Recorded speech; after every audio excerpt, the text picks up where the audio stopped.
지금 이제 지난 시간에 봤던 거 좀 보고 본문 들어갑시다. 지난 시간에 우리가 무엇을 했죠? 바울이 1차 선교 여행을 떠났습니다. 어디에서 출발했죠?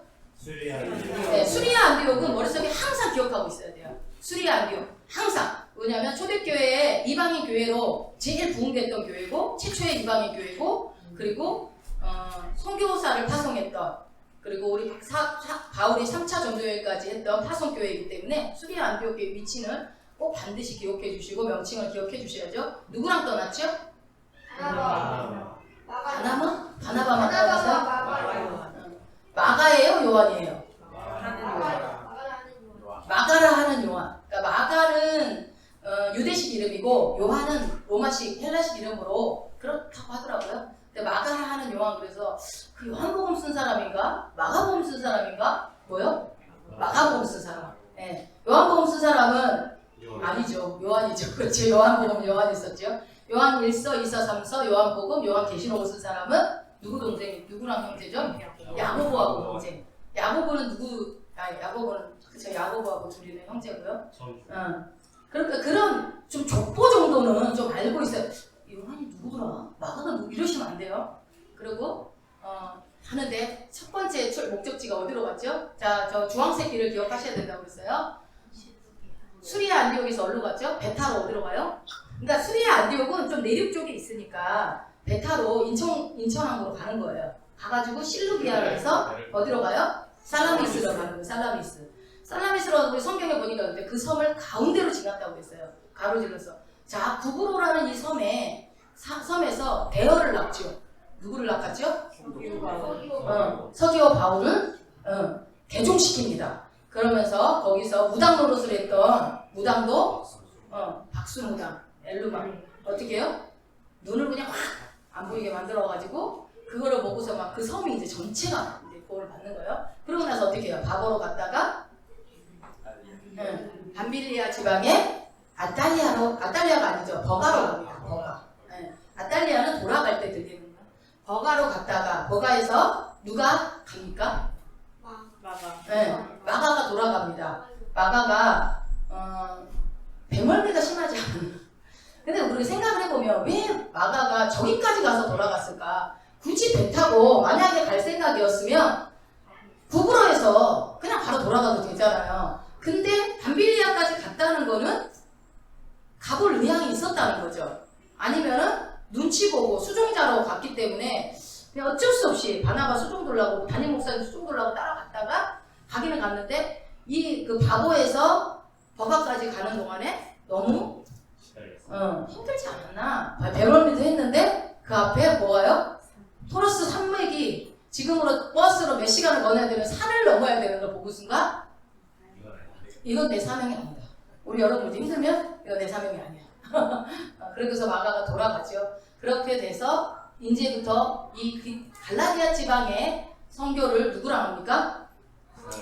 바나바하고 바울하고 둘이서 가게 됩니다. 그 위치를 우리가 쭉 봤지요. 근데 오늘 그 부분을 조금 더 보기 전에 먼저 어디로 갑니까? 버가에서 안디옥. 무슨 안디옥? 여기는 비시디아 안디옥이라고 하시면 돼요. 비시디아 안디옥도 꽤 큰 성이었어요. 이 안디옥에 가기까지 굉장히 오래 걸렸을 것 같아요. 산을 버스로 몇 시간 산을 넘는 거면 사람이 그 당시에는 걸어갔을 거 아니에요. 걷거나 아니면 뭐가 있었을까요? 말? 낙타? 어느 세월에 낙타 타고 가? 하여튼 뭐를 탔었어도 몇 날 며칠 걸려서 아주 죽음의 고비를 겪어서 산도 여러 번 등산 하나 실었을까?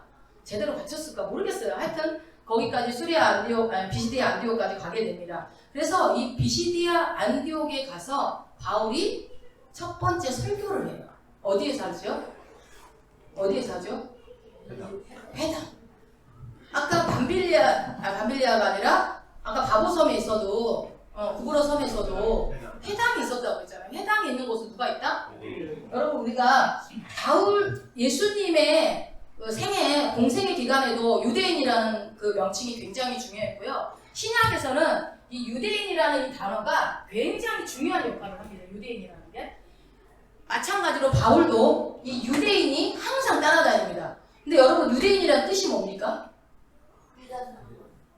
유대인이라는 뜻이 뭐예요? 유대교 종교를 믿는 사람? 유대 사람? 뭐죠? 보통은 우리가 유대인 그러면 유대교를 믿고 있는 사람들을 유대인으로 많이 보죠. 그리고 반대로 그 이방인, 뭐 헬라인 이렇게 보는데요. 사도행전에서는 유대인이라는 건 그냥 바리새인 같은 그런 율법사 같은 그런 의미로만 쓰여요. 사도행전에서는. 그러니까 그냥 유대인 그러면 여러분들이 아는 그 유대인으로 생각하면 돼요. 그러나 로마서나 이런 데서는 유대인이 이 유대인의 의미로만 쓰이지 않아요. 그러니까 여러분이 우리가 성경을 공부해야 되는 이유 중에 하나가 이 단어로만 우리가 알고 있는 이 단어로만 다 쓰이면 얼마나 좋겠어요. 그런데 다른 서신서에서는 다른 의미로 쓰인단 말이에요. 그래서 어려운 거예요. 그래서 공부를 해야 되고 그래서 유대인이 사도행전에서 나중에 이제 로마서 가고 그러면 그때는 또 다른 의미가 있는 거를 그때 설명해 드리고 이 유대인이라는 것은 유대교를 아주 잘 믿는 유대인 집단을 얘기한다라고 사도행전을 볼 때마다 유대인 나오면 딱 그렇게 생각하면 돼요. 왜 이렇게 얘기하냐면 바울의 모든 선교 여행을 가장 적극적으로 반대할 우리가 유대인이 될 거고 이 유대인으로 모든 사건이 일어나고 유대인들이 계속 따라다니면서 방해할 거예요. 누구도 그랬죠? 예수님도. 뭐예요? 원수는 어디 있어요? 집 안에 있어요. 원수는 시온성 교회 안에 있어요. 원수가 가까이 있는 거예요. 그러니까 우리가 여러분 이 영적 전쟁은 외부 사람 안 믿는 사람하고 하는 게 아니라니까요. 믿는 사람끼리 싸우는 거예요. 목사가 목사끼리 싸우고 교회가 교회끼리 싸우고 안 믿는 조금 어설픈 사람이 잘 믿는 사람하고 싸우고 이러는 거예요. 믿음이 있고 없고. 전혀 생판들은 관심도 없어요. 솔직히 우리가 뭔 규칙을 지키든지 말든지 뭘 먹든지 말든지 관심 없어요. 그러나 어때요? 교회 안에서 싸우잖아요. 장로님끼리 싸우고 권사님끼리 싸우고 어때요? 목사님하고 장로님하고 싸우고 그리고 목사님끼리 싸우고 다 내부애끼리 원수가 다 집안에서 이렇게 싸우는 거예요. 그러니까 멀리서 원수 마귀 찾을 필요 없어요. 마귀는 내 안에 있습니다. 예. 자, 오늘 이 본문을 이제 우리 한번 봅시다. 13장 1절부터 3절까지는 이제 1차 선교여행을 떠나보냈던 장면이 나왔고 그리고 우리가 오늘 본문 보는 13절 2절까지는 구브로 섬에서 그 총독을 개종시켰던 것이 나옵니다. 이제 13절부터 보면서 좀 13절부터는 이제 사울의 이름이 뭘로 바뀐다고요? 바울로 바뀝니다. 바울로 로마식 이름으로 바꿔요. 사울이어서 바울이라는 건 로마식 이름입니다. 이제 뭐 자세한 내용은 여기 안 나와 있으니까 일단 바울로 바뀌었다는 것만 아시면 되고 13절부터 우리 같이 한 목소리로 좀 읽어봅시다. 시작. 바울과 및 동행하는 사람들이 바보에서 배 타고 밤빌리아에 있는 버가에 이르니 요한은 저희에게서 떠나 예루살렘으로 돌아가고 저희는 버가로부터 지나 비시디아 안디옥에 이르러 안식일에 회당에 들어가 앉으니라. 율법과 선지자의 글을 읽은 후에 회당장들이 사람을 보내어 물어가는데 형제들아 만일 백성을 권할 말이 있거든 말하라 하니 바울이 일어나 손짓하며 말하되 이스라엘 사람들과 및 하나님을 경외하는 사람들아 들으라. 여기까지. 자, 지금 어디에 있다고요? 비시디아 안디옥에 회당에 앉았어요. 날은요? 어떤 날이에요? 안식일이에요. 안식일날 지금 바울과 바나바는 목적을 가지고 있겠죠. 복음을 전하기 위해서 지금 왔어요. 자, 이 비시디아 안디옥에서 이제 설교를 들으라 하면서 이제 바울이 설교를 할 건데 왜 이 설교가 중요하냐면 여러분 이 비시디아 안디옥 회당 설교는요 엄청나게 유명한 설교예요. 왜 그럴까요?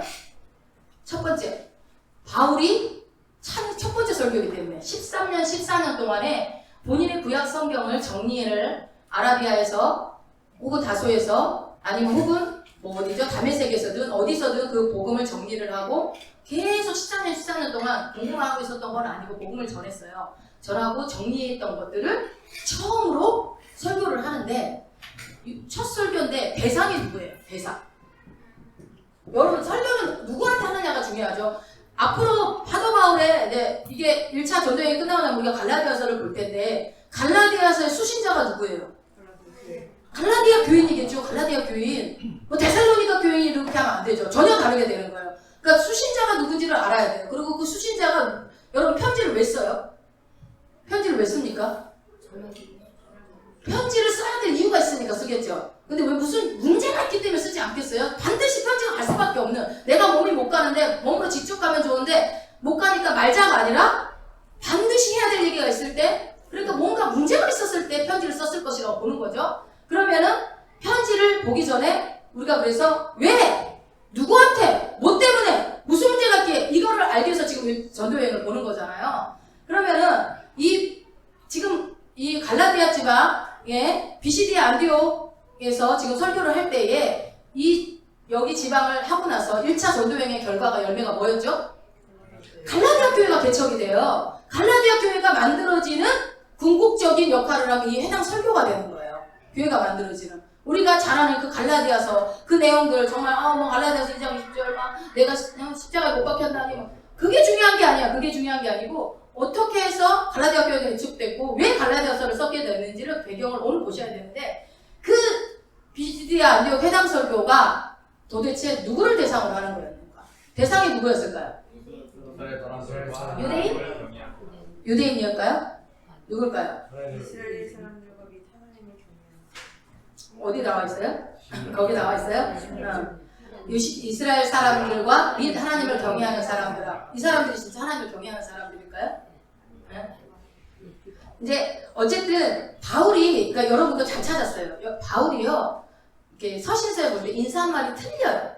서신서마다 틀리고 부를 때 또 다르게 부르는 사람이 있고 또 이렇게 불러주는 사람이 있고 막 흔들면서 부르는 사람, 그런 거를 보면서 바울의 감정을 추측해 볼 수 있죠. 근데 지금 이렇게 하나님을 경외하는 너희들아, 이스라엘 사람들 좀 강해요? 안 강해요?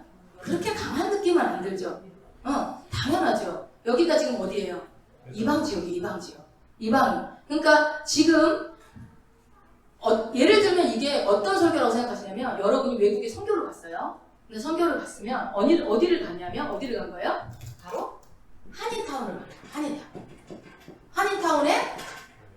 한인타운에 어디 그런 교회가 지금은 없으니까 어디 뭐라고 그래야 될까요? 경로당? 문화센터? 하여튼 한인들이 모이는 집합 장소로 간 거예요. 거기 가면은 말이 통해 안 통해요? 통하죠. 일단은 한인타운 가서 누구 사람들은 한국 사람들한테 복음을 전한 거예요. 근데 이 사람들이 어디 살고 있어요? 외국에 살고 있어요. 그러니까 이 비시디아 안디옥 해당 설교는 뭐예요? 이방 지역에 살고 있는 유대인. 그러니까 이방 지역에 살고 있는 유대인들에게 먹혀야 되는 설교예요. 바울이 이거 알았겠죠.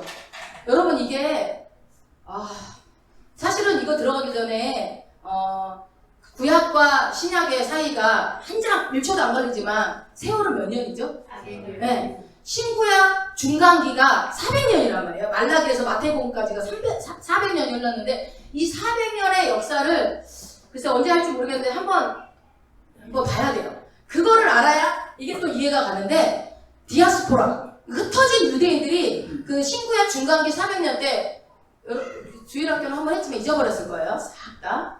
근데 하여튼 그때 이제 흩어진 왜 유대인들이 그렇게 흩어졌는지 그런 역사들을 좀 알고 가면 아마 바울은 구약에 능통했고 역사에 능통했기 때문에 이 사람들의 성향들이 어떤 건지를 알고 있었을 거예요. 그래서 이방 지역에서 타국에서 오래도록 터전을 잡고 살고 있었던 유대인이면 하나님을 알을까요, 모를까요? 알죠. 그러니까 하나님을 경외하는 너희들아 그러잖아요. 그러니까 근데 자기 나름대로의 신앙생활을 하지 않았겠어요? 외국에서 살아남기 위해서 그 유대인들이 자기 복음을 지키려는 그게 되게 강하잖아요. 선민의식이 되게 강하잖아요. 지금도 강해요. 유대인들은 그 선민의식이 얼마나 강한지 심지어 이렇게도 해요. 너는 몇 프로 유대인이야? 이런데요. 지금도. 그럼 나 15%, 100% 유대인 별로 없대요. 왜 그렇겠어요? 디아스포라잖아. 전 세계에 떨어져 있어서 섞이는 거예요. 그래서 100% 유대인이 없어서 다 유대인 그렇게 얘기 안 하는데 지금도 가보면 여러분도 우리가 나중에 이제 가게 되면 이제 유대인을 만나면 당신 100% 유대인이니까 그러면 거의 만나기 어렵대요. 난 30%야. 이렇게 얘기한대요. 몇 프로 한국인이에요? 100%야? 몰라. 그것도 모르는 거야. 거슬러 어디 할아버지가 외국 여자랑 결혼했을 수도 있어. 까만 거 보면 뭔가 이유가 있어.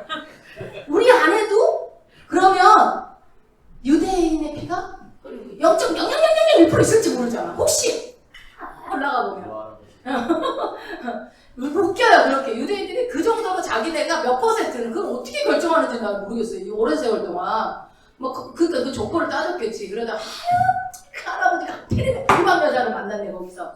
그럼 여기서 50% 뺏겼네. 이렇게 하고 퍼센테이지를 하나 봐요. 그래서 15% 30% 이렇게 한대요. 그런데도 그 퍼센테이지 15%라도 입고 있는 것에 대한 그 자부심이 엄청나대요. 그러면 하나님에 대해 성경에 대해서 완전 능통할 거라고 생각하잖아요. 손에 내고 이만 붙이고 막 했으니까 그럴까요? 아니요. 우리가 더 잘해요. 성경 더. 그러니까 유대인들은 어쩔 필요 없어요. 유대인 대단하다. 아니요. 전혀 대단하지 않아요. 성경의 구약에 그러잖아요. 이방인들에게 복음이 전해질 것이다. 그런 것처럼 지금 오히려 우리가 복음을 되돌려주고 있는 상황이에요. 아무튼 이방 지역에 디아스포라로 있던 유대인들이 하나님을 나름 경외하고 있었는데 거기에 바울이 가서 설교를 하는 거예요. 그래서 바울이 13년, 14년 동안 칼을 갈았을 거 아니에요. 구약을 연구하고. 자, 그 전에 회심하기 이전에 바울은 구약에서 나오는 모든 예언들이 예수님이라는 걸 알았어요, 몰랐어요? 몰랐어요. 몰랐는데 다메섹 도상에서 예수님을 만나면서 그 모든 구약의 예언들이 예수님을 향하고 있다는 것을 깨달았어요. 그러면 13년, 14년 동안 성경을 연구하는 그 바울이 무엇을 연구했겠어요? 모든 구약과 예수 그리스도의 다메섹 도상에서 부활하신 예수님을 만난 것과 연결을 시켰겠죠. 자, 바울이 어떤 사람이에요? 바리새인 중에 바리새인, 히브리인 중에 히브리인이고 그 말은 뭐예요? 유대인 중에 유대인, 대표적인 유대인이라는 얘기예요. 100% 정통 유대인, 율법사 중에 율법사, 아주 율법주의자, 그런 대단한 어떤 그런 선생 중에 선생. 그러니까 그 본인이잖아요. 그 본인이 예수를 만났기 때문에 그 어떤 누구보다도 잘 받아들이지 않았겠어요? 하나님이 바울을 쓴 이유가 있죠. 그래서 그 복음을 정통 유대인의 입장에서 복음을 정리를 해서 지금 첫 설교를 하는 거예요. 그 이방 지역에 살고 있는 유대인들에게. 그러면 뭐라고 설교했을까? 왜 이 얘기를 하냐면 나중에 2차 전도여행 때 어디요? 아덴으로 가가지고 거기서 아리스바고 거기 회당 설교를 한다고 그랬잖아요. 거의 고린도에서. 그때 완전히 고린도 가가지고 고린도 지방에서 2차 거기서 회당 설교를 또 해요. 그 설교랑 완전 비교돼요. 그 설교를 나중에 할 때 또 이제 비교를 해보라는 거예요. 바울이 그때마다 설교 내용이 다른데 이방인의 지역에 살고 있는 이들에게 이 정통 유대주의의 DNA를 갖고 있는 이 바울이 설교를 할 때 어떻게 풀어갔는지를 비교를 한번 해보시면서 보시고, 그런데 그러면 와 어떻게 했을까? 대단한 설교했을까? 한번 보자고요. 뭐라고 했는지. 자, 들으라 했어요. 자, 17절부터 쭉 읽어봅시다. 이 이스라엘 백성의 하나님이 우리 조상들을 택하시고 애굽 땅에서 나그네 된 그 백성을 높여 큰 권능으로 인도하여 내사 광야에서 약 40년간 저희 소행을 참으시고 가나안 땅 7족속을 멸하사 그 땅을 기업으로 주시고 약 450년간 그 후에 선지자 사무엘 때까지 사사를 주셨더니 그 후에 저희가 왕을 구하거늘 하나님이 베냐민 지파 사람 기스의 아들 사울을 40년간 주셨다가 패하시고 다윗을 왕으로 세우시고 증거하여 가라사대 내가 이새의 아들 다윗을 만나니 내 마음에 합한 사람이라 내 뜻을 다 이루게 하리라 하시더니 하나님이 약속대로 이 사람의 씨에서 이스라엘을 위하여 구주를 세우셨으니 곧 예수라. 그 오시는 앞에 요한이 먼저 회개의 세례를 이스라엘 모든 백성에게 전파하니라. 요한이 그 달려갈 길을 마칠 때에 말하되 너희가 나를 누구로 생각하느냐? 나는 그리스도가 아니라 내 뒤에 오시는 이가 있으니 나는 그 말에 씨 풀기도 감당치 못하리라 하였으니 형제들 아브라함의 후예와 너희 중 하나님을 경외하는 사람들아 이 구원의 말씀을 우리에게 보이셨거늘 예루살렘에 사는 자들과 저희 관원들이 예수와 및 안식일마다 예우는 바 선지자들의 말을 알지 못함으로 예수를 정죄하여 선지자들의 말을 응하게 하였도다. 여기까지요. 일단 또 이제 예수 얘기가 계속 나오는데 여러분 어려운 내용 있어요? 이거 뭐예요? 구약. 창출, 민수, 사상, 그리고 왕에서는 누가 나와요? 다윗. 사울은 살짝 건들고 다윗. 여러분 반드시 다윗이 나와요. 왜 그럴까요? 예수의 계보. 우리는 이제 다시 하려고 예수의 계보 그러지만 이 사람들은 다윗 왕이 뭐예요? 가장 자기네들 중에 대표적인 왕으로 알고 있고 되게 위대한 왕으로 알고 있어요. 그래서 다윗의 자손에서 왕의 후손에서 메시아가 나올 거라는 것을 기대를 하고 있기 때문에 왕 중에 왕은 누구예요? 다윗이에요. 그래서 다윗 얘기를 하면 꼼짝 못해요. 다윗이 시편에 대부분을 썼잖아요. 그래서 시편에 나온 다윗과 시편을 이들이 많이 알고 있을까요? 모를까요? 많이 알고 있어요. 그래서 절기 때도 시편을 읽고 그래요. 그래서 다윗이 고백했던 것들 중에 예수님에 대한 예언이 있어요? 없어요? 많이 있죠. 많이 있죠. 다윗이 성령에 충만했었던 것들이 지금 보면 막 예수님에 대한 것들이 많이 나오죠. 물론 선지서에도 있지만 다윗의 시편에도 많이 있어요. 그래서 이 다윗의 예언들에 대해서도 공부를 하고 있단 말이에요. 그러나 그게 예수님하고는 매치가 안 되는 거예요. 그래서 그것들을 얘기를 하면서 이 바울은 가말리엘 학파예요. 가말리엘 학파는 지금으로 치면 어디라고요? 하버드대. 그러니까 가말리엘에서는요, 내가 들어가고 싶어 들어가게 하는 게 아니라 그 가말리엘이라는 선생님이 너 하고 찍은 사람만 될 수 있었대요. 그러니까 바울이 어느 정도일지 정말 대단했다는 거겠죠. 근데 그 똑똑한 바울이 한 설교는 뭐예요? 앞에서 봤던 우리 기억아 이거 비슷한 설교 어디서 보지 않았어요? 어디서 봤어요? 스테반도 똑같이 했잖아. 스테반도 학벌이 있었을까요? 뭐 젊은 그 다음 또 누가 이런 비슷하게 베드로도 결국 똑같아요. 설교가 창출, 민수, 삿삼, 다윗 그 다음에 누가 나와요? 다윗을 꺼낸 이유는 뭔데요? 예수 얘기하려고 예수님 얘기하려고 다윗을 꺼낸 거예요. 그래서 그 예수님이 어떤 분인지를 이제 상당 부분을 반을 다 예수님에 대한 얘기가 나오겠죠. 자, 그럼 예수님에 대해서 그러니까 대단한 사람이 학벌이 있건 없건 가방끈이 길건 짧은 건 복음은 똑같아요. 전파하는 사람 똑같아요. 듣는 사람도 상관이 없습니다. 남녀노소, 가방끈, 외모 아무 상관없습니다. 복음은 동일하게 공통적으로 전파가 됩니다. 그래서 이 역사를 타고 이 다윗을 만나면서 이 다윗이 예언했던 내용들이 여기서 같이 인용하면서 설교를 해요. 자, 계속 읽어봅시다. 29절, 28절인가요? 28절, 죽일 죄를 하나도 찾지 못하였으나 라고 하였으니 성경에 저를 가리켜 기록한 말씀을 다 응하게 하는 것이라. 후에 나무에서 내려다가 무덤에 두었으나 하나님이 죽은 자 가운데서 저를 살리신지라. 예루살렘에 함께 올라간 사람들에게 여러 날 보이셨으니 저희가 이제 백성 앞에 그의 주인이라. 우리도 조상들에게 주신 약속을 너희에게 전파하노니 곧 하나님이 예수를 일으키사 우리 자녀들에게 이 약속을 이루게 하셨다 믿으라.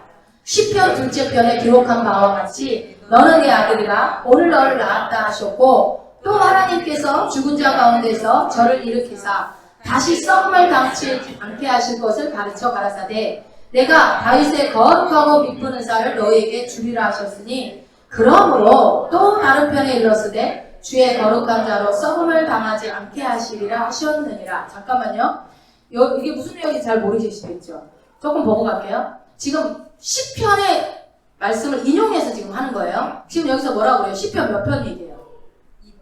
2편. 둘째 편이라고 그래요. 시편 2편 얘기하잖아요. 시편 2편 가볼까요? 여기 놔두시고 잠깐 가서 봅시다. 구약에 능통했던 사람이에요. 바울이. 시편 2편. 성경은 구약 신약 돼 있지만 다 똑같은 얘기를 하고 있죠. 2편에 우리가 바울이 어디를 인용했어요? 한번 읽어봅시다. 7절 한번 읽어봅시다. 내가 영을 전하노라 여호와께서 내게 이르시되 너는 내 아들이라. 네, 그 말씀이 여기서 왜 나왔어요? 누구 때문에 나온 거예요? 예수님이 하나님의 아들이라는 얘기를 하는 거예요. 또 그리고 10편 또 얘기해요. 뭐라고 해요? 어디에요? 밑에 34절에도 나오죠. 뭐라고 그랬어요? 다시 썩음을 당하지 않게 하실 것을 다윗을 통해서 얘기를 했대요. 그건 어디냐면 시편 16편 한번 가보세요. 시편 16편. 시편 16편 10절 한번 읽어보세요. 이는 내 영혼을 함께 버리지 아니하시며 주의 거룩한 자로 썩지 않게 하실 것입니다. 예, 여기서 썩지 않다는 것은 뭘 말하는 걸까요? 여러분 다윗은 썩었어요, 안 썩었어요? 썩었어요. 모세 썩었어요. 근데 누구는 안 썩었다고요? 예수님은 안 썩었다. 그 얘기를 하려고 지금 그러는 거예요. 썩었다는 것은 우리가 죽으면 다 끝이라고 생각을 하지만 예수님은 썩음을 당하지 않았다라는 것을 바울은 들어서 한가요? 경험해서 하나요? 경험해서 되죠. 다메섹에서 부활하신 분명히 죽었는데 사울아 사울하고 나타나는 부활의 예수를 만나버렸단 말이에요. 여러분 우리는 부활의 예수만 만나면 끝나요. 인생 바뀌어요. 부활의 예수를 만나야 돼요. 부활하신 예수를 만나고 나니까 다 썩고 죽고 어떻게 그런 목수의 아들이 요셉의 아들이 어떻게 우리의 메시아야? 그래? 그렇게 보이지? 근데 그분은 죽은 것 같지만 죽지 않았어. 다윗이 얘기했잖아. 너희가 그렇게 존경하는 왕 다윗이 그분은 하나님의 아들이라고 그랬어. 오늘날 내가 나왔도다 하면서 하나님의 아들이라고 그랬어. 근데 그분은 죽었다고 너희들 믿지? 아니야 안 썩었어. 그분은 살아계셔. 내가 만났어. 내가 증인이야 라고 얘기를 지금 하는 거예요. 그래서 지금 이 부분이 뭐냐면 구약만 믿고 있는 모세의 율법만 믿고 있는 이들에게 예수 그리스도를 자연스럽게 구약에 예언하고 예수 그리스도의 부활과 연결시키는 장면이에요. 예수님은 죽었지만 부활하셨다. 예수님은 죽었어요? 안 죽었어요? 확실히 죽었죠. 확실히 죽었어요. 어떻게 죽었어요? 처참하게 죽었어요. 하나님의 진노를 완전히 다 받고 죽었어요. 누구도 말 못하게 우리의 모든 죄악을 다 사하기 위해서 누구도 저 정도 죽어갖고는 안 되라고 할 말 없게 완벽하게 죽으셨어요. 그리고 어떻게 됐어요? 완벽하게 부활하셨어요. 그래서 그 부활과 지금 연결시키는 거예요. 아무것도 글자도 모르던 베드로도 젊은 청년 스데반도 그리고 대학자 바울의 설교도 똑같아요.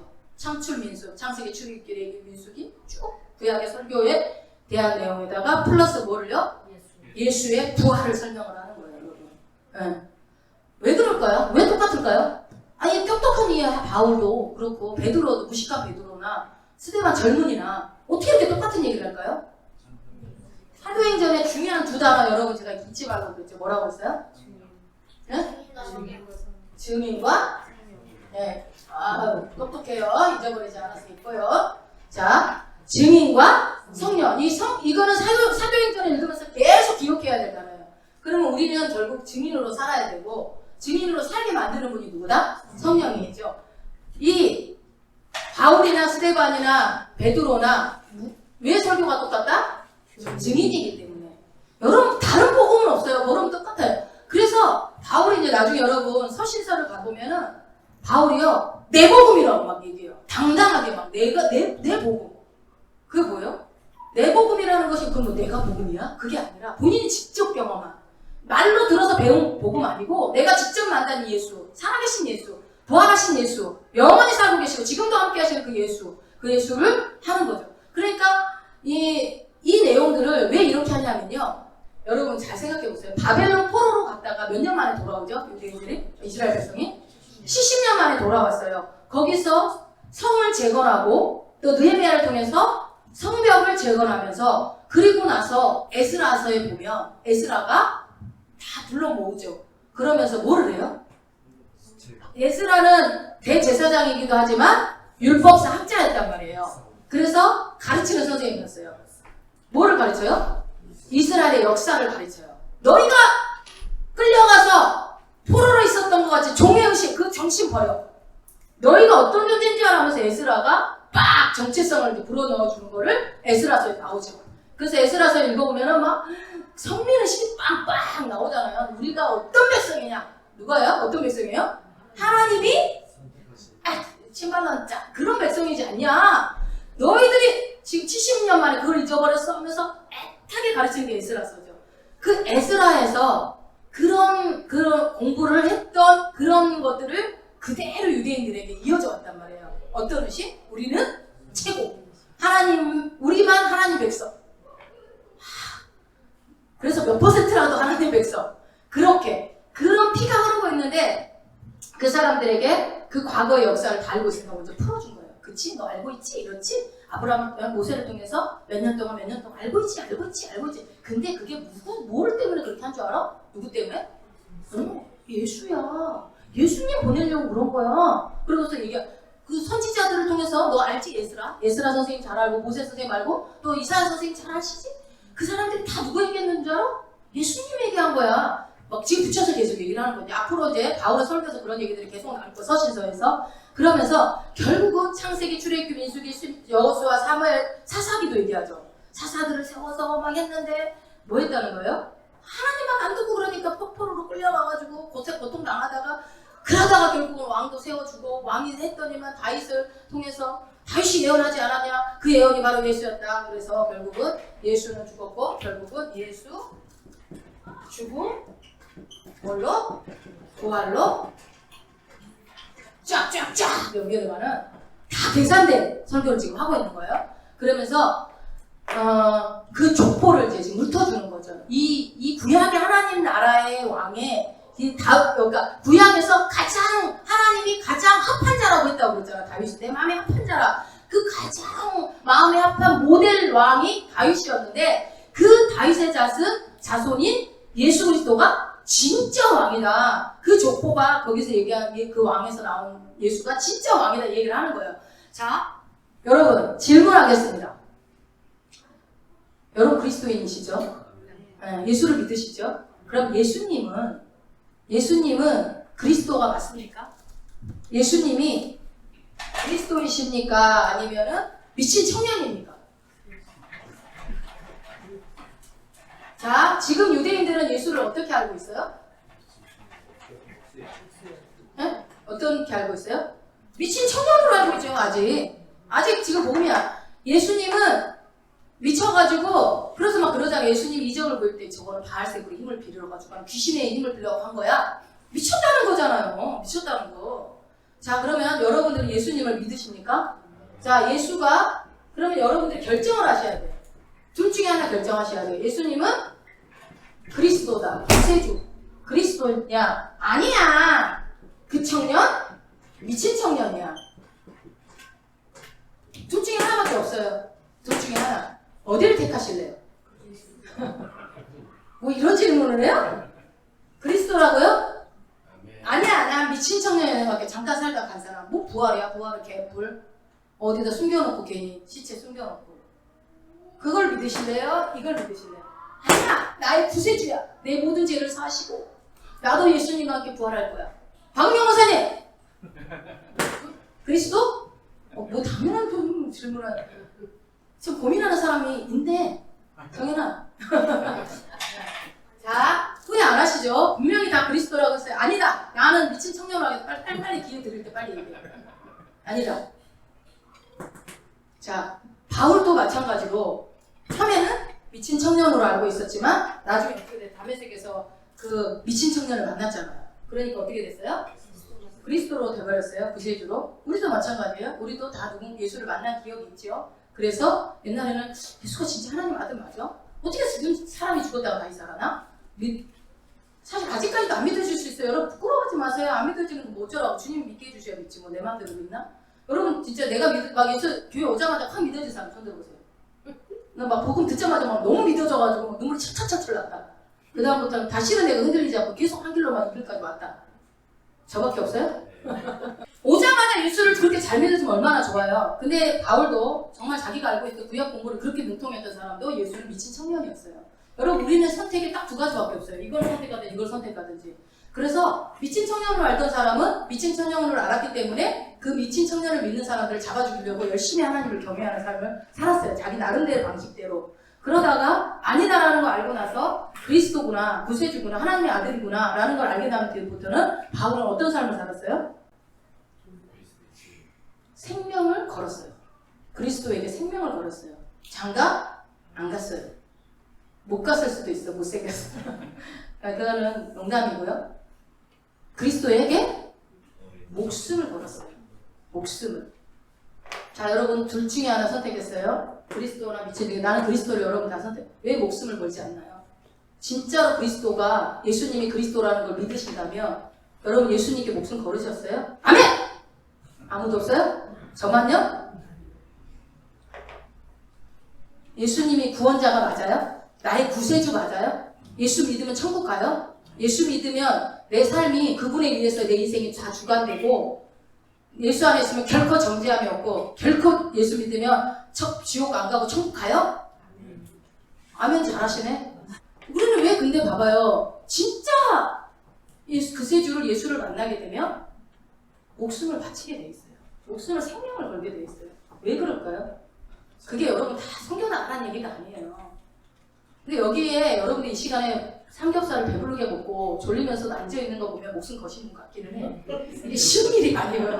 졸려 죽겠는데 앉아서 듣는다는 거. 근데 이렇게 왜 앉아있어요? 여기? 주일날? 더 죽겠는데? 여러분 왜 상추를 열심히 심어서 싱싱하게, 아니 우리 온병이 할아버지 얼마나 드신다고? 본인 드시려고 저걸 열심히 심으셨나? 여러분 그게 예배예요.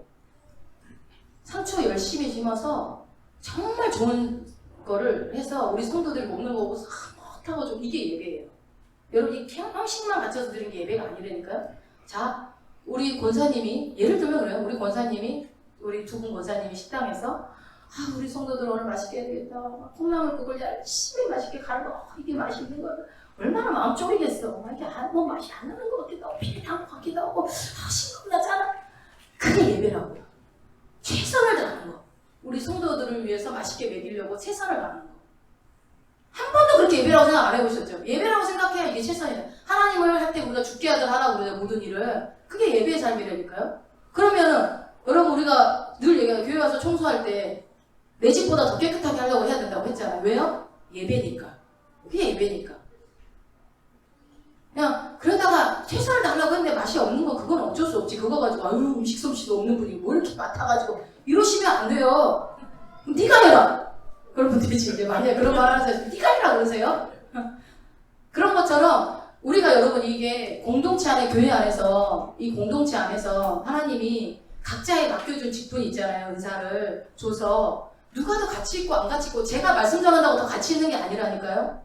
저는 주둥이가 살아있으니까 여기 서서 이렇게 하는 거고 또 다른 거 청소 잘하시는 분은 청소하면 그게 예배고 다 각자 예배인 거예요. 삶 가운데서 주신 재능으로 일하는 것도 그것도 예배예요.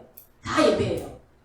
방송 촬영하는 사람만 일하는 건가? 지금 예배 시간? 아니에요. 다 여러분들이 앉아서 말씀 잘 듣는 것도 이것도 예배지만 모든 내가 하는 것을 다 주님의 마음으로 하는 그 모든 것들이 예배라고요. 그래서 우리가 교회 안에서 하는 모든 것들은요 최선을 다해서 해야 돼요. 다른 사람에게 할 때. 그러니까 다른 사람한테 뭔가를 내가 줄 때 내가 못 먹는 거 주면 돼요. 안 돼. 내가 못 먹으니까 너나 먹어라. 유통기한이 다 지났다. 너나 먹어라. 이렇게 주면 안 돼. 그거는 근데 나는 안 먹어도 주고 싶어서 유통기한 빵빵하게 남은 걸로 주는 게 예배라고요. 여러분 우리가 삶이 예배가 되는 게 그런 게 예배예요. 여기 와서 거룩하게 앉아있어요. 연기하지 마시고.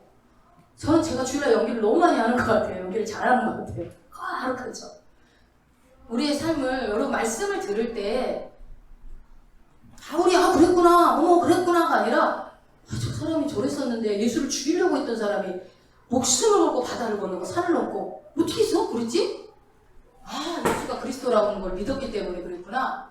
그분이 여러분 그래서 바울이 나중에 어떻게 죽어요? 목이 잘려 죽여요. 목이 잘려 죽을 때 막 대성 통과 울고 벌벌벌벌 떨면서 막 죽었을까요? 막 죽기 싫어 막 이랬을까요? 아니 본인 죽은 거 알고 있었죠. 이미 죽을 고비들을 수도 없이 넘겼다는 얘기를 고린도서에 보면 다 나와요. 얘기가. 그게 뭐예요? 여러분들 나한테 나는 예수님이 그리스도라고 믿어 구세주라고 믿어 하면은 왜 우리는 예수님한테 목숨 걸지 않느냐? 저 질문해보라는 거예요. 내가 진짜 예수를 구세주로 믿는가? 적당히 믿으면 되지.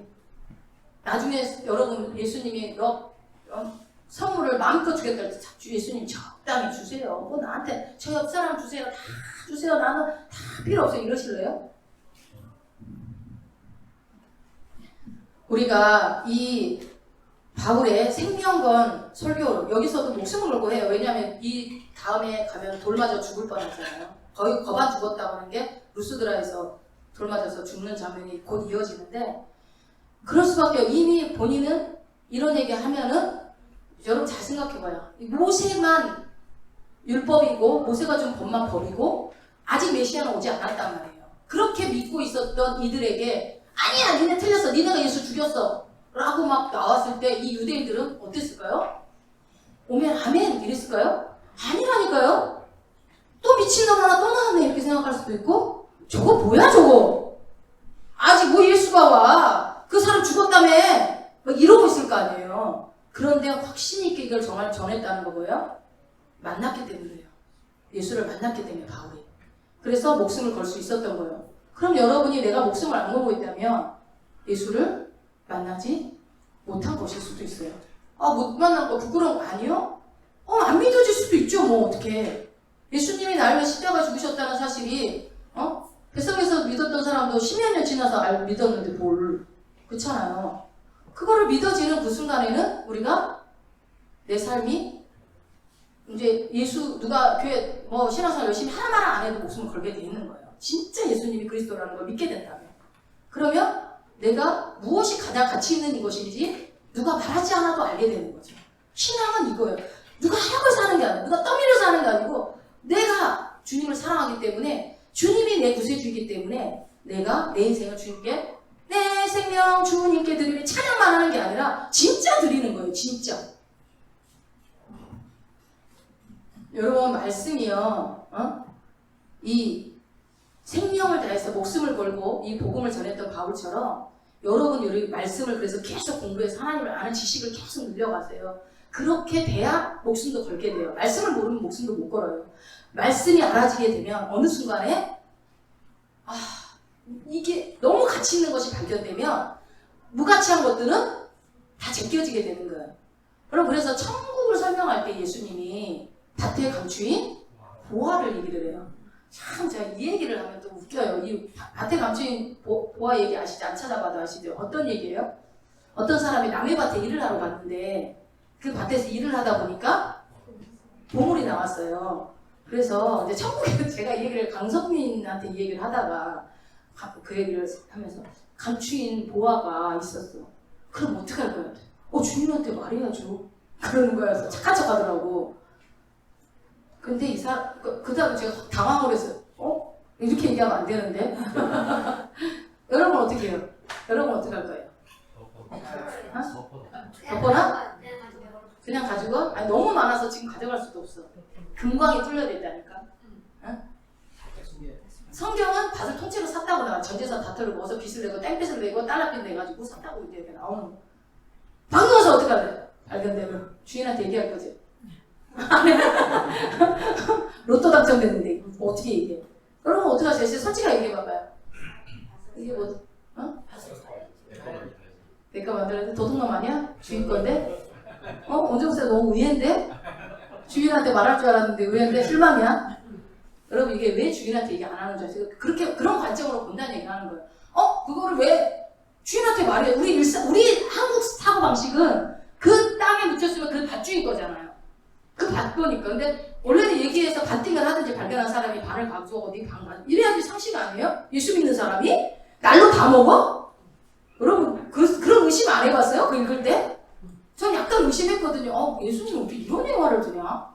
이게 한국식으로 접근하면 안 돼요. 그래서 근데 그 배경을 알면 그러니까 신구약 중간기 그 얘기를 알면 이게 이해가 되는 게 왜 그러냐면요.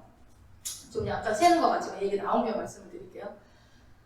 그 신구약 중간기 그 400년 동안에 이스라엘은 위아래에서 아래에서 전쟁이 400년 동안 어마무시하게 일어납니다. 그래서 이게 쫙 디아스포라가 돼요. 쫙 다 흩어져요.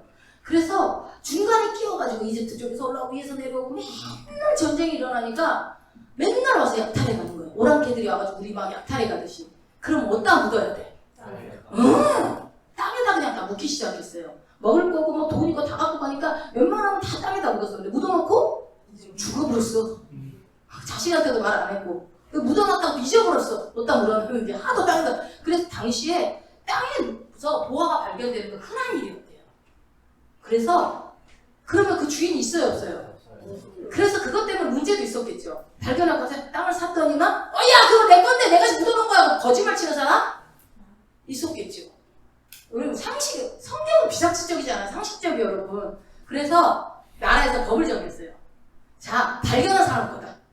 실제 법이 당시에 땅에서 보물을 발견하면 그 발견한 사람 거다라는 법이 정해졌어요.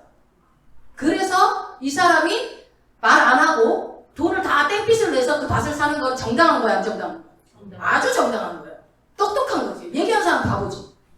발견한 사람 거라고 법적으로 아무 하자가 없는데 그 밭주인이 자기가 일 안 해서 자기가 발견 못한 밭주인이 땅을 치고 후회하겠죠. 나중에 알게 되면. 그러니까 여러분 그 법을 모르면 그런 엉뚱한 소리 하는 거야.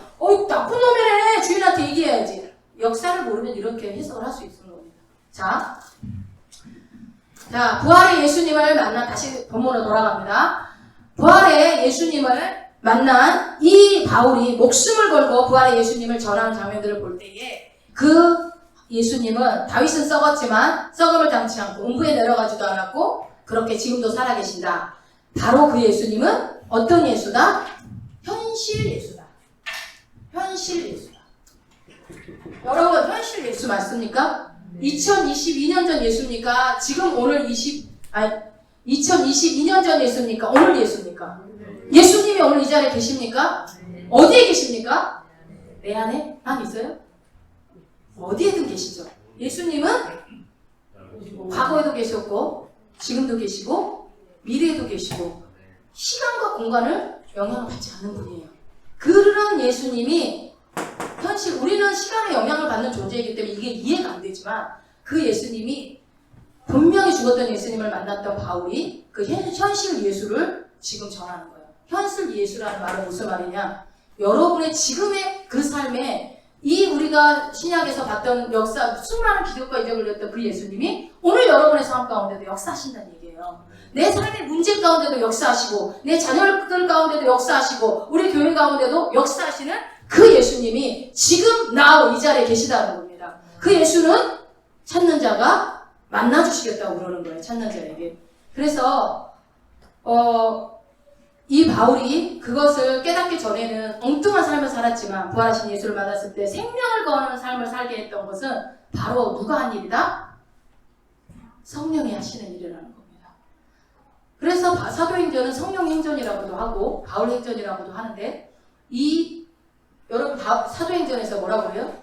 예수님이 올라가면서 내가 올라간 뒤로 보혜사 성령을 보내줄 테니까 올 때까지 기다리라고 얘기를 해요. 그분이 오면 어떻게 된다고요? 그분이 와야 능력이 임하고 그래서 그 능력으로 너희가 증인의 삶을 살게 될 거라고 얘기를 하는 거예요.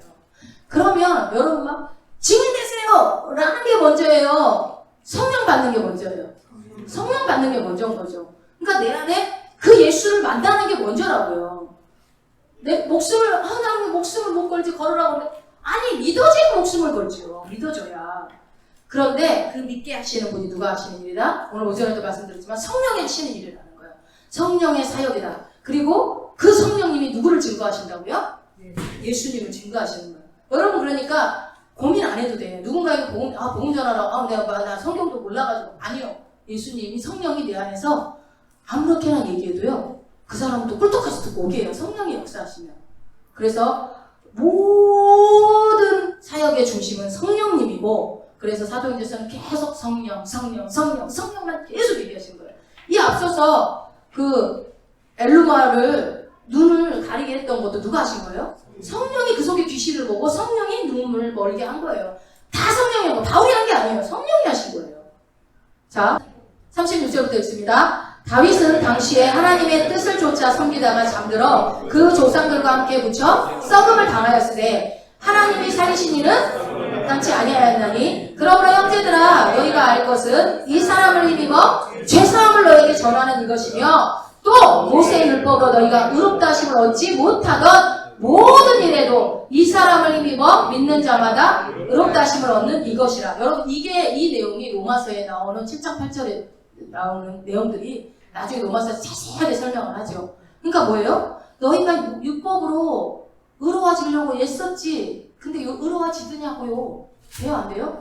절대 안 돼요. 절대. 에베소서에서 골로새서에서 로마서에서 그 얘기하고 있는 거예요. 그래서 의롭다 하시면 근데 그 예수를 믿었더니 어떻게 해요? 너희들이 해결하지 못했던 그 모든 짐까지 싹 다 이분이 해결해버린 거예요. 그분은 우리의 모든 죄를 해결했습니까? 과거에 내 모든 죄를 해결했습니까? 지금 내가 짓고 있는 죄도 해결하셨습니까? 앞으로 지을 모든 죄도 이미 해결하셨습니까? 우와, 믿음 되게 좋다. 앞으로 죄 지을 것까지 다 해결됐다는 것도 믿어요? 그래요. 이미 저때 우리의 모든 죄라고 했어요. 미래에 지을 죄까지. 그럼 마음대로 죄 지어도 되겠다. 근데 그 얘기는 로마서 할 때 다시 한번 설명했는데 마음대로 죄 지어도 되는지 안 되는지 죄 지면 안 되지 그러지만 여러분 죄 지면 안 되는 거 몰라요? 여기서 계신 분들이 죄 짓지 말라 그러면은 맞아 죄 짓지 말아야지 새로운 사실이야 이래요? 그럼 속으로 이러죠. 목사님 나도 알아요. 제가 안 짓고 싶어요. 근데 근데 이 사망의 법이 나를 자꾸 죄짓게 만든 육신이 약해요. 안 짓고 싶은데 죄짓는데 어떻게 하라고요? 어떻게 해야 돼? 어떻게 해야 돼? 어떻게 해야 돼요? 성령 충만하지 않죠? 좀 덜 짓지 안 짓진 않지. 어떻게 해야 돼? 네? 죄와 사망의 법에서 우리 해결했다며. 근데 왜 죄 계속 죽고 있어요? 그 얘기는 로마서에서. 그 의심을 해봐요. 성경 읽으면서. 죄와 사망의 법에서 해결했는데 왜 우리는 아직도 죄 아래 있을까? 죄를 안 지어야 되잖아. 죄 싹 가져가 버리면 안 돼요? 아니 그런 생각 안 해봤어요? 어때요? 그치요? 어차피 예수님으로 죄 해결할 것 같으면 내가 앞으로 지을 죄까지 다 용서하셨다면 죄 안 짓게 그냥 죄 씨를 말려버렸으면 얼마나 좋아.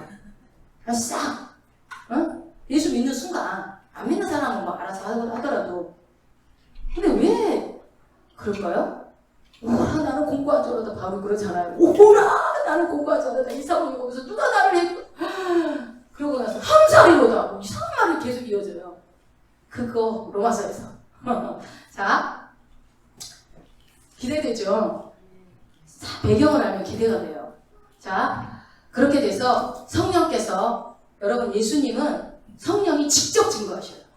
예수님을 증거하고 나타내시고 전파하시고 그 보혜사 성령님이 하시는 일은 모든 걸 다 하셔요. 교회도 세우시고 교회를 크게 하시고 교회를 분케 하시는 게 모두 성령 주체자로서 일하시는 분이 성령님이에요. 그 성령님이 내 인생도 주체자로 일하십니다. 그러니까 여러분 우리가 성령 충만해야 된다. 오전에도 말씀드렸고 성령님에 대해서 늘 우리가 많이 설교를 듣는 이유가 뭐냐면요. 그분이 주체자라서 그래요. 내 인생의 주체자고 내 삶이 일어나는 모든 일의 주체자니까 그 주체자한테 보고하고 그 주체자한테 검증받고 그 주체자한테 도움을 구하면 확실히 모든 것이 해결돼요.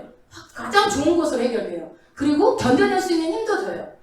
그러니까 모든 것들이 그분이 내 삶을 주관하는 것들 인정만 하면 우리가 할 일인데 그거를 못해서 우리가 항상 힘든 거거든요. 더 읽어요. 자, 바울의 그 내용들 설교를 지금 설교 말씀 한 편 듣는 거예요. 여기까지만 우리 보고 마칩시다. 이 설교만 듣고. 자, 계속 읽어봅니다. 그런즉 너희는 선지자들로 말씀하신 것이 너희에게 미칠까 삼가라. 일렀을 때 보라 멸시하는 사람들아 너희는 놀라고 망하라. 내가 너희 때를 당하여 한 일을 행할 것이니 사람이 너희에게 이를지라도 도무지 믿지 못할 일이라 하였느니라 하니라. 저희가 나갈새 사람들이 청하되 다음 안식일에도 이 말씀을 하라 하더라. 폐회한 후에 유대인과 유대교에 입기한 경건한 사람들이 많이 바울과 바나바를 조추니 두 사도가 더불어 말하고 항상 하나님의 은혜 가운데 있으라 권하니라. 그 다음 안식일에는 온 성이 거의 다 하나님 말씀을 듣고자 하여 모이니 유대인들이 그 무리를 보고 시기가 가득하여 바울이 말한 것을 변박하고 비방하거늘 바울과 바나바가 담대히 말하여 가로되 하나님의 말씀을 마땅히 먼저 너희에게 전할 것이로되 너희가 버리고 영생 얻음에 합당치 않은 자로 자처하기로 우리가 이방인에게로 향하노라. 주께서 이같이 우리를 명하시되 내가 너를 이방의 빛을 삼아 너희 땅끝까지 구원하게 하리라 하셨느니라 하니 이방인들이 듣고 기뻐하여 하나님의 말씀을 찬송하며 영생을 주시기로 작정된 자는 다 믿더라. 주의 말씀이 그 지방에 두루 퍼지니라. 이에 유대인들이 경건한 기부인들과 그 성내 유력자들을 선동하여 바울과 바나바를 핍박해 하여 그 지경에서 쫓아내니 두 사람이 저희를 향하여 발에 티끌을 떨어버리고 이고니온으로 가거늘 제자들은 기쁨과 성령이 충만하니라. 자, 이고니온 봅시다. 아멘. 이고니온. 절로 가요. 자, 안디옥 설교를 마치고 이런 복잡한 일들이 지금 딱 보고 이고니온으로 갔는데 이고니온에서 다음이 어디로 가요? 루스드라로 갔다가 더베로 갔다가 더베에서 다시 루스드라 왔다가 이고니온 갔다 이렇게 다시 돌아오거든요. 자, 다음 시간부터는 이제 이고니온에서 어떤 일이 있었는지를 볼 텐데 오늘 이거 뒷부분을 마저 보면은 이러잖아요. 이 선지자들의 말씀하신 거. 그러니까 뭐 이사야 선지자건 뭐 요나서건 호세아건 이 선지자들을 다 예언들을 알고 있는 거예요. 근데 너희들이 그거 말한 거 그 사람들 선지자들도 예수 말한 거야. 근데 니네들 그거 안 믿어가지고 니네들 벌 받으면 어떡하냐? 그거 못 믿으면 어떡하냐? 걱정을 하는 말을 하죠, 바울이. 그래서 41절에 하박국 선지자의 말씀을 인용을 해서 얘기를 해요. 여기 이럴 때 도무지 니네가 안 믿는다 이거예요. 아무리 얘기를 해도 니네들이다. 그렇게 얘기를 하고 났더니 어떻게 됐어요? 유대인과 유대교에 입교한 경건한 사람들이 많이 바울을 따랐고 일주일 뒤에 그 다음 안식일에는 어땠대요? 온 성이 거의 다 하나님 말씀. 그래서 여기서 만들어지는 교회가 갈라디아 교회가 만들어지는 겁니다. 엄청난 부흥이 일어난 거예요. 뒤에 보니까 이제 마지막에 우리 52절에 보니까 나와 있잖아. 뭐라고요? 제자들은 기쁨과 성령이 충만하다. 여러분 제자들이 만들어진 거예요. 제자들이 만들어졌다는 말은 뭐예요? 말씀을 전하는 사람들이 생겼다는 거죠. 그러니까 근데 45절에 보니까 유대인들이 라고 나오죠. 이거 계속 나옵니다. 이 유대인들이 그 유대인들은 사단의 무리들이죠. 사단의 무리들. 이 유대인들이 시기가 가득해요. 바울의 말한 것을 변박하고 비방합니다. 이건 약과. 그래서 앞으로 이제 뒤에 가면은 여기서도 그랬고 이제 어디가 나오냐면 50절에 봐. 50절에 유대인들이 경건한 기부인들이라는 말은 뭐예요? 귀족들이죠. 귀족들. 높은 자리에 있는 사람들. 그리고 그 성내의 유력자들 뭐예요? 유지들. 세력을 갖고 있는 유지들. 선동했대요. 바울과 바나바를 핍박했대요. 여러분 뭐예요? 지금 이 시대에 정치, 경제, 권력자들, 명예자들을 통해서 차별금지법을 통과시키려고 하고 그런 정치계의 사람들을 해서 기독교를 핍박하고 말씀에 어긋나는 법들을 통과시키고 있지요. 지금 현재. 방통법 속에도 방송도 미디어 이미 점령당했죠. 그래가지고 여러분 차별금지법이 이미 막 너무너무 영화나 드라마에 이미 다 학생 인권조례가 다 나오잖아요. 혹시 우리들의 블루스라는 혹시 드라마 혹시 보셨어요? 좀 봐봐. 좀 맨날 기도만 하지 말고. 자, 거기에 보면 학생 인권조례에 대한 얘기가 아주 정확하게 나와요. 학생들 2명이 고등학교 3학년인데 임신을 해요. 전교 1등하고 2등이에요. 반장, 부반장이에요. 그러면서 학생 인권 학교를 난 다니고 싶어요. 우리는 사랑해요. 막 얘기해요. 부모들이 막 그러니까 거기서 어른들을 나쁘게 만듭니다. 그리고 그 아이들을 아주 정말 공부 잘하고 똑똑하고 그리고 그 아이 남자는 그 아기를 키우기 위해서 임신한 아이를 키우기 위해서 학교를 그만두면서 열심히 돈을 버는 아주 착한 가장으로서의 모습을 그립니다. 그리고 그 여자아이도 공부도 열심히 합니다. 임신한 채로 학교를 다닙니다. 뭐 느끼는 거 없으세요? 그거를 보게 되면 여러분 암암리에 어떻게 느껴져요? 그럼 인권이지. 학생들 인권 존중해야지. 임신한다고 학교 못 다녀? 그런 쪽으로 보면 여러분 임신하지 못하게 해야지. 뭘 임신하고 난 다음에 학교 다니나 못 다니나 왜 결정해요? 공부를 할 것이지. 그러니까 그렇게 자꾸 부풀려요. 그렇게 해서 거기서 학생 인권조례가 대놓고 나와요. 그러면서 뭐라고 그러냐면 학교를 못 다니게 막 욕하는 장면이 나오고 그들이 막 그렇게 막 그 두 학생을 욕하는 장면들이 나오고 같은 친구들도 욕을 하고 왕따를 시키는데 그렇지만 결국은 학생 인권조례에 의해서 학교를 다니게 되는 그래서 이 법이 얼마나 좋은 법인지 그렇게 나옵니다. 점점 강도가 세져요. 여러분 미디어에 나오는 것들이. 근데 동성애자 여러분 넷플릭스에 나오는 모든 드라마나 그런 프로그램들은 반드시 동성애를 몇 % 넣는 걸로 법제화되어 있어요. 반드시 모든 인물들이 동성애가 나와요. 모든 영화나 드라마에 다 반드시 나오게 되어 있습니다. 우리나라. 그래서 제작들 만약 넷플릭스라는 그런 거기다 우리나라 영화나 드라마를 올리려면 어떻게 해야 돼요? 그들이 사게 하려면 넷플릭스가 뭔지를 모르신가? 거기에 올리려면요 반드시 동성애를 같이 넣어야 돼요. 그 스토리를 어떻게 해요? 아름답게. 그래서 동성애자들 그릴 때 직장 고학력자, 잘생긴 사람, 그리고 직장에 아주 번듯한 사람들만 해요. 후질근하고 막 그런 그지 같은 사람 절대 사람. 그거 좀 봐봐요 한번. 어떻게 세상이 흘러가는지. 그게 뭐예요?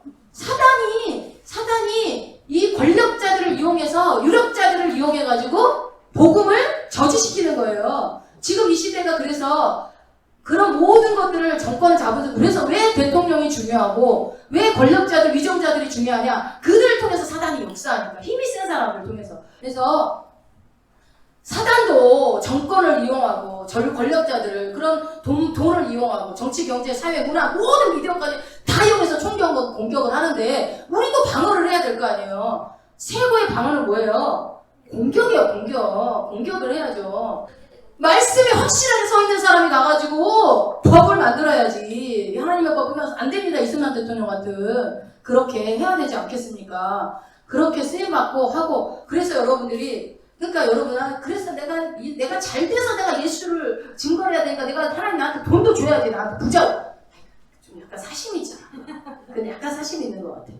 그 부자 아니어도 여러분들의 삶에 인품이 훌륭하면요, 그 가난해도 예수가 증거돼요. 근데 인품이 훌륭한데 심지어 그래서 하나님 이쁘니까 돈까지도 주는 거지. 하나님 내가 예수를 증거하기 위해서 내가 잘 사는 모습 보면 주변 사람들이 나 때문에 예수 믿지 않겠어요? 아니요, 그러지 않아요. 고난에 처한 것들을 잘 견뎌내는 것을 보고 예수 믿는 사람이 더 많아요. 힘들고 어려운 거를 잘 견뎌내는 거 보고 예수 믿지. 로또 당첨됐대. 저 사람 어디서 뭐 숨겨놨던 땅이 발견돼가지고 다 떼부자 됐대. 야, 예수 믿으니까 이렇게 안 한다니까요. 어머, 저분들 되게 어려웠는데 세상에 그렇게 눈물로 기도하고 이겼는데 저렇게 또 저렇게 잘 살고 항상 기뻐하고 감사하더라. 저 뭐냐? 뭐 있는 거 아니야? 미쳤던가 진짜 예수가 있던가 미치든가 진짜 그리스도이든가 그거요 기뻐. 그거 하다 가면 돼요. 여러분, 예수님 부르면 그때 가면 돼요. 이 땅에 살다가 뭐 되려고 하지 마세요. 뭐 되려고 하다 인생 다 현실 다 주고 오늘을 행복하게 사세요. 오늘을 감사하면서. 내일 일은 안 몰라요.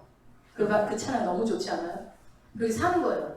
자, 다음 시간에는 바울이 그런 상황 속에서 쫓겨나듯이 이고니온으로 가가지고 또 기적을 보이면서 거기서 또 어떻게 목숨을 거는 복음을 전하는 건지 보면서 이 갈라디아 교회가 다음 주에는 왕성이 되는 것까지 보고 그 다음 주는 갈라디아서를 가서 보도록 해보겠습니다.